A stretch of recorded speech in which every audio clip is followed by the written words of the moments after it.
বন্ধুরা সবাই কেমন আছে? তোমাদের রিকোয়েস্টে নিয়ে চলে এলাম সাম্বার।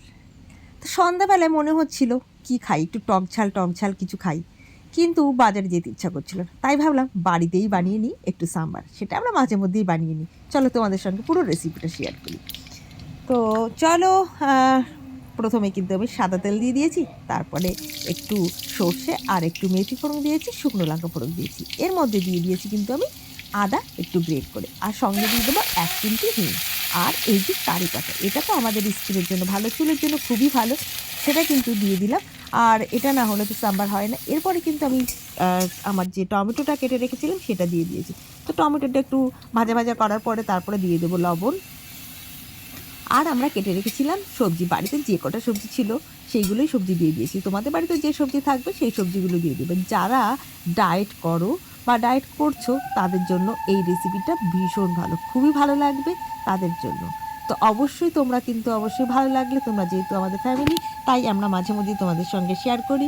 আর অনেকের রিকোয়েস্ট ছিল এই ভিডিওটা দেওয়ার জন্য, তাই তাদের জন্যই ভিডিওটা দিয়ে দিলাম। তোমরা এইভাবেই বাড়িতে কিন্তু খুব সহজেই কিন্তু এরকমভাবে দোকানের মতো কিন্তু সাম্বার তৈরি করে নিত। তবে আমি এটা বলবো, দোকানের থেকেও বেশি সুন্দর হয় বাড়িতে যদি তুমি নিজের মতো করে রান্না করে নিতে পারো।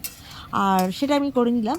এর মধ্যে দিয়ে দিয়েছি কিন্তু সাম্বার মশলা, আর দিয়ে দিয়েছি কিন্তু একটু কাশ্মীরি লঙ্কার গুঁড়ো। তাতে একটু ভাজা ভাজা করে নাড়াচাড়া করেই এইবার দিয়ে দিলাম কিন্তু আমি গরম জল করে রেখেছিলাম, সেটাই দিয়ে দিয়েছি। আর এর মধ্যে দিয়ে দিয়েছি একটু লঙ্কা কুচি, যে যেমন ঝাল খেতে পছন্দ করো সেটাই দেবে। তবে সাম্বার মশলার মধ্যে কিন্তু অবশ্যই একটু ঝাল দেওয়া থাকে, তাই চেষ্টা করবে তোমরা একটু লঙ্কা কম দিতে।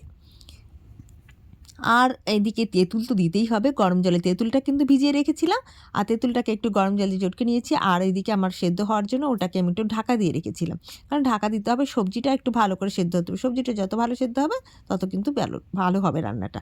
আর এদিকে আমি ডাল কিন্তু একটু সেদ্ধ করে রেখেছিলাম। আজকে কিন্তু 3 রকমের ডাল দিয়েছি। তোমরা বা তোমাদের বাড়িতে যে ডাল থাকবে সেই ডাল দিয়েই তোমরা কিন্তু করতে পারো। এই নয় যে হরলের ডাল মানে উড়োর ডাল যেটাকে বলে সেই ডালটাই লাগবে, না, সেই ডালটা ছাড়াও কিন্তু আমরা আমাদের বাড়িতে যতগুলো ডাল থাকে প্রত্যেকটা ডাল একটু একটু করে দিয়ে কিন্তু আমি এটা রান্না করে নিতে পারি। তবে হ্যাঁ, অড়লের ডাল দিলে বেশি টেস্ট হয়। আর সঙ্গে আমি আজকে 3 রকমের ডাল দিয়ে দিয়েছিলাম, সেটাকে একটু পেস্ট ভালো করে সেদ্ধ করে নিয়েছি, একটু ঘেটে নিয়েছি, ম্যাশ করে নিয়েছি, তারপরে কিন্তু ঢেলে দিয়েছি। দেখতে পাচ্ছ এটা ফুটে গেছে। এইবার কিন্তু আমি দিয়ে দেবো এর মধ্যে তেঁতুলের জল। তো তেঁতুলটা তোমরা যার যেমন টক পছন্দ করো সেটা কিন্তু দেবে। আমরা কিন্তু একটু সন্ধ্যাবেলা মনে হচ্ছিল টক ঝাল খাই, তাই আমরা একটু টক টক করে এইটা কিন্তু বানিয়ে নিলাম। তো এটা বানানোর সঙ্গে এর মধ্যে কিন্তু একটু তোমাকে গুড় ইউজ করতে হবে, মিষ্টি। তো তোমরা যদি গুড় ইউজ না থাকে, আখের গুড়, তাহলে তোমরা কিন্তু চিনি দিতে পারো। অনেকের বাড়িতে ডাস্ট থাকে গুড়ে, সেটাও দিতে পারো। দিয়ে সেটাকে একটু ভালো করে ফুটিয়ে নেবে। এরপর কিন্তু নামানোর একটু আগে আবার একটু অল্প করে 1 চামচ কি 2 চামচ মতো, তুমি দেখতে পাচ্ছি যে আমি আখের গুড় দিচ্ছি, আর 2 চামচ মতো কিন্তু আবার সাম্বার মশলা দিয়ে এটাকে একটা নাড়াচাড়া করেই কিন্তু তোমরা দেখতে পাচ্ছ আমাদের রান্নাটা কিন্তু পুরো রেডি হয়ে গেছে। খাবার সময় হয়ে গেছে, আমাদের জিভে কিন্তু জল এসে গেছে। আমরা অলরেডি সবার জন্য বাটিতে বাটিতে কিন্তু করে নিয়েছি। এটাই কিন্তু আমাদের আজকে রাতের ডিনার। আর একটু টক ঝাল খেতে ইচ্ছে করছিল, তাই কিন্তু বানিয়ে নিয়েছি। তোমরা যারা বাড়িতে বানাবে তারা কিন্তু অবশ্যই আমাকে একটা কমেন্ট করে জানাবে। অবশ্যই তোমরা ফটো দেবে আমাকে।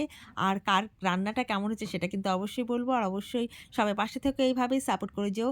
আর লাইক কমেন্ট শেয়ার করতে কিন্তু ভুলো না বন্ধুরা, ভালোবাসা দিও। Bye bye. কেমন লাগলো?